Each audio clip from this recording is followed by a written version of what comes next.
Human beings scored 100% on their very first try at a new intelligence test. Yeah, and that's a completely wild statistic. It really is, because the smartest, most expensive AI models on Earth, they scored under 1%. Right, which is just a staggering reality check for the whole industry. We think these machines are invincible. Today, we're looking at proof that they really aren't. Physics and logic always get a vote in the end. Welcome to the deep dive.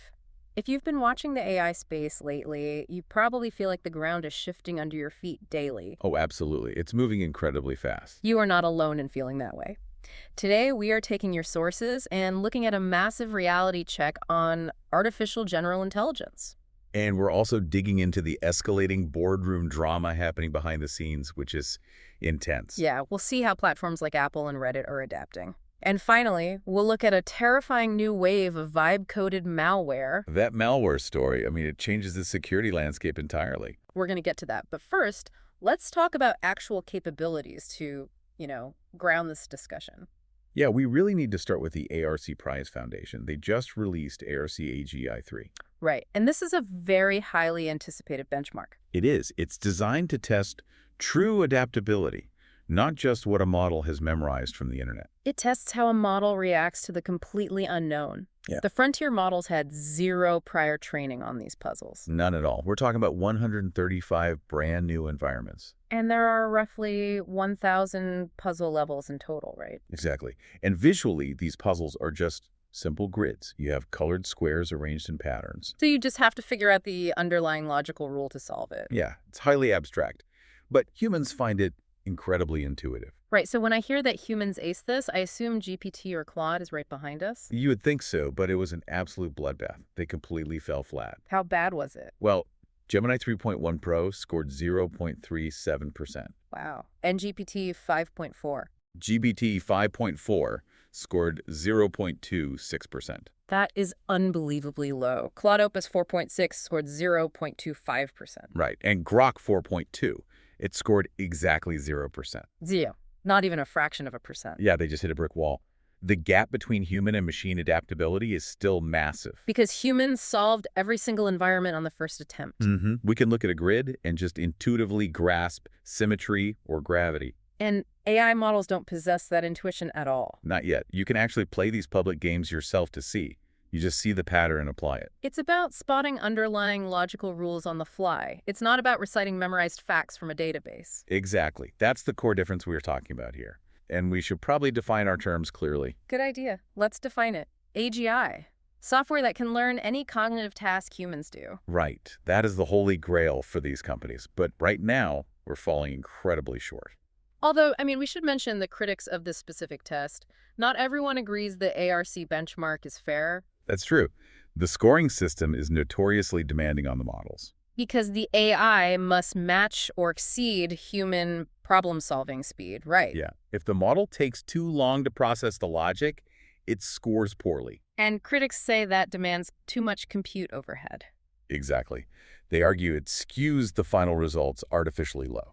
But the philosophical conclusion remains incredibly profound either way. It really does. If a future model passes this test, it will be fundamentally different. Right. True AGI likely won't just be a scaled-up version of current tech. It needs a totally new type of intelligence. Current models are brilliant at pattern matching because they've read the whole internet, but they lack flexible reasoning. They don't know how to think laterally. Yeah, they really struggle to adapt when the rules suddenly change. So if I'm understanding this right, current AI is just matching data points. It is like stacking Lego blocks of data. Yeah, exactly. Eventually, you need a totally different toy to build a working engine. You can't just keep adding more plastic bricks. That is a brilliant way to visualize it. You can build a massive, beautiful plastic car. But it won't actually drive down the street. Right. You fundamentally need a real combustion engine for that. Plastic bricks won't help. So is throwing more compute at these models basically a dead end for adaptability? Well, scale definitely brings better pattern matching. You get better coding syntax and fewer hallucinations. But it doesn't magically create that spontaneous reasoning AGI requires. No, it doesn't. You eventually hit a fundamental architectural wall. Got it. Brute force alone will not build true adaptable intelligence. Precisely.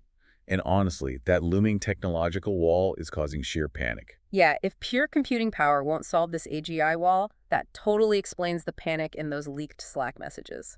The CEOs know they can't just buy their way to the finish line anymore. The human scramble is intensifying. Titans are fighting to control the narrative and, well, the funding. The boardroom drama is escalating to a fever pitch. The stakes are unimaginably high. We have these leaked messages between major players. Sam Altman apparently tried to, quote, save Anthropic. Yeah, and this was during a massive Pentagon contract clash. The messages are incredibly revealing. They show the raw, unfiltered tension behind the scenes. This isn't just friendly competition. Not at all. Altman accused Anthropic CEO Dario of actively undermining OpenAI. He claimed this sabotage had been going on for years. They're fighting over these lucrative government defense contracts. It really highlights the intense psychological pressure these leaders are under right now. They are racing toward a wall, and they know it. And they need infinite capital to break through. Which brings us to the fundraising. It completely reflects those stakes. Look at Reflection AI. They're backed by NVIDIA, and they're raising $2.5 billion. Just let that number sink in. They're targeting a $25 billion valuation. That is an astronomical amount of capital for a relatively new player. It is, and they want to compete directly with Chinese AI dominance. JP Morgan might even join the round. It's a monumental financial mobilization. It feels like a new space race entirely. Meanwhile, the political maneuvering is just as intense. Regulation is rapidly becoming the new battlefield. Whoever writes the rules essentially controls the future market. Right, and the incoming Trump administration just appointed a new tech advisory panel focused on AI regulation. Mark Zuckerberg from Meta is on it. Larry Ellison from Oracle is there. Jensen Huang from NVIDIA is also included. It's a fascinating dynamic. You have these massive tech titans sitting at the government table, drafting the playbook. Regardless of where you sit politically, just objectively, it's a massive alignment between tech and government. Oh, absolutely. It's a major shift in power dynamics for the next decade. You know, I still wrestle with prompt drift myself, so imagining CEOs navigating multi-billion-dollar boardroom clashes is just wild. Yeah, it feels completely surreal. You're just trying to get a chat bot to format a simple email. Exactly. Meanwhile, these guys are fighting over Pentagon contracts and billions of dollars. It's almost Shakespearean. But it makes you wonder about the actual technological progress. Does all this boardroom and political maneuvering actually speed up innovation or just stall it? Massive capital and regulation usually define the playing field. They might distract from the core science momentarily. But they ultimately dictate who gets the resources to build the future. Exactly. The science requires immense resources, massive data centers, and favorable laws. So the boardroom fights today will dictate the technology we get tomorrow. Unfortunately, yes. It doesn't exist in a vacuum. And while the executives fight over the big picture, the consumer platforms are moving fast. They're quietly building the actual infrastructure you use every single day. They want to capture users completely before the dust settles. They're building invisible walled gardens. Yeah, they want you securely locked into their specific ecosystem. Look at Apple. Apple is making a massive, uncharacteristic move with iOS 27. They're opening up Siri. To rival AI assistants, which is a huge philosophical shift for Apple. They usually keep everything tightly closed off. Right. It uses a brand new extensions system. Gemini, Claude, and others can plug right into the OS. It turns the iPhone into a multi-model AI hub. You aren't stuck with just one brain anymore. It's a brilliant strategic play. Apple owns the hardware in your pocket and the user interface. By opening it up, they let the models fight for your queries. Apple still wins either way. And Google is aggressively fighting for your loyalty, too. They just launched brand new switching tools. Yeah, you can easily import your entire chat history and pull memories from ChatGPT directly into Gemini. Google is making it frictionless. Right, and basically offering to move your digital furniture for free. Exactly. They know the biggest barrier to switching is losing your data. They want to remove literally any excuse you have for staying behind. But Reddit is taking a completely different approach. They aren't trying to absorb AI. No, they are actively fighting automated content. They're heavily testing bot labels right now. And implementing passkeys for stricter authentication. They're even testing optional World ID scans. Right. AI posts are still allowed, but they desperately want to clearly separate humans from bots. They want to slow the massive surge of fake, automated activity on the platform. It's a genuine existential threat. Think about the dead internet theory. If users can't trust who they're talking to, the platform dies. For listeners trying to navigate all this chaos, there are good resources out there. Yeah, the Stanford course mentioned in the sources is fantastic. If AI explanations feel either too basic or way too technical, it sits perfectly right in the middle. I highly recommend it for anyone feeling overwhelmed by the constant noise. It balances clarity and depth beautifully. It really helps cut through the hype. But looking at all these platform wars, I have to ask, will everyday users actually care enough to migrate their chat histories between these massive models? History shows that convenience and ecosystem integration always drive consumer behavior in the end. People take the path of least resistance. Make the transition effortless, and the users will definitely follow. It is the absolute golden rule of tech platforms. So we're integrating AI into all of our devices, our phones, browsers, social networks. But the foundational open source code building these systems is incredibly fragile. This is where the story takes a very dark turn. We are basically building massive skyscrapers on a foundation of sand. The security implications are genuinely terrifying. Two big stories in Silicon Valley just collided. Yeah, regarding LiteLLM, it's a massive open source project with over 40,000 GitHub stars. Thousands of commercial forks depend heavily on it. It's a foundational building block for AI apps. And it was just hit by heavily hidden malware. The malicious code was buried deep inside a software dependency. It was discovered by an independent researcher named Callum McMahon, right? Yeah, he was just trying to install the package normally, and suddenly his computer randomly shut down. Just went completely black, and that weird behavior led to the discovery of the malicious code. If it hadn't crashed his machine, it might have gone completely unnoticed for months. And here is the truly alarming part. Andrej Karpathy and other top researchers weighed in on the code. Right. They believed this malware was vibe-coded. Meaning it was quickly generated using AI without deep human oversight. Whoa, imagine scaling malware creation at the speed of thought just by vibe coding. You just tell an AI what you want to exploit and it writes it. It lowers the barrier to entry to almost zero. And the malware was incredibly aggressive. It tried to steal local login credentials immediately. It also tried to access connected developer accounts. It desperately wanted to spread into other open source packages. It acts like a digital virus looking for a new host. It's a classic supply chain issue. We should define that for clarity. Supply chain attacks, hackers hiding malware inside trusted software updates. It's like hiring the best security guards for your bank, but the architect used a blueprint written by a robber. The guards can't protect you because the vault itself is compromised from the inside. Exactly. Now, LiteLLM developers responded very quickly. They're working directly with Mandiant. They need to fully investigate the extent of the issue.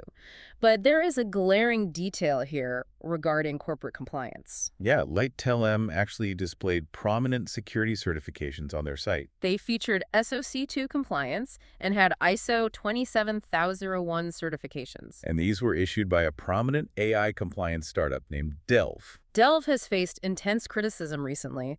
People question how reliable its automated certification process really is. The company vehemently denies these claims, but it highlights a crucial nuance about security theater. Certifications show good organizational practices. They cannot guarantee actual protection against sophisticated supply chain attacks. Right. They only check high-level policies. They don't check every single line of code in a buried third-party dependency. There is a massive blind spot. So if the attackers use AI to generate these hidden exploits, can automated compliance systems ever keep up if the attacks are generated by AI? Right now, offensive AI is moving much faster than defensive certification checklists.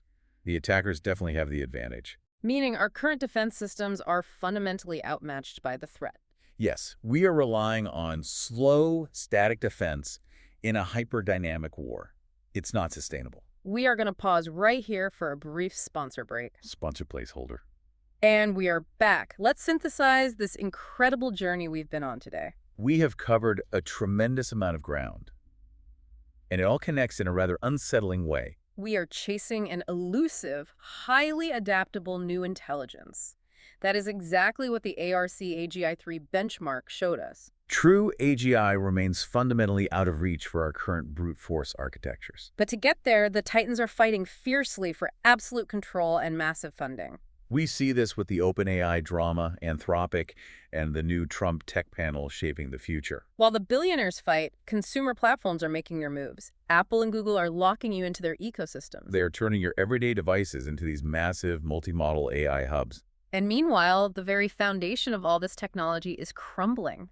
Open source tools are under active attack. They are under attack from AI-generated code itself.